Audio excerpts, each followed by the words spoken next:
সুনামগঞ্জের মধ্যনগরে operation devil hunt অভিযানে যুবলীগ নেতা গ্রেফতারকে কেন্দ্র করে দুপক্ষের ধাওয়া পাল্টা ধাওয়া ও অফিস ভাঙচুরের ঘটনায় উপজেলা সদরে 144 ধারা জারি করা হয়েছে।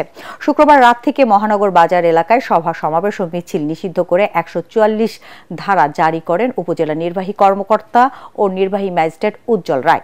পুলিশ ও স্থানীয়রা জানায় শুক্রবার সন্ধ্যায় অপারেশন ডেভিল হান্ট এর অভিযানে মধ্যনগর উপজেলার বংশীকুণ্ডা দক্ষিণ ইউনিয়নের ৯ নম্বর ওয়ার্ড যুবলীগের সহ সভাপতি মিজানুর রহমানকে পুলিশ গ্রেফতার করে।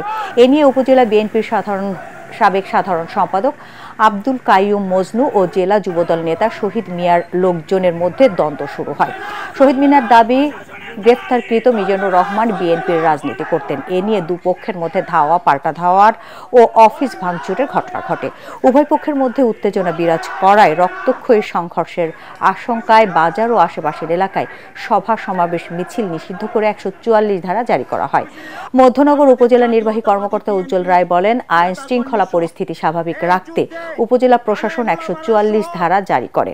বাজারে পুলিশ মোতায়েন করা হয়েছে এবং পরিস্থিতি স্বাভাবিক আছে। পরবর্তী নির্দেশনা না দেওয়া পর্যন্ত 144 ধারা বলবৎ থাকবে বলে জানান তিনি।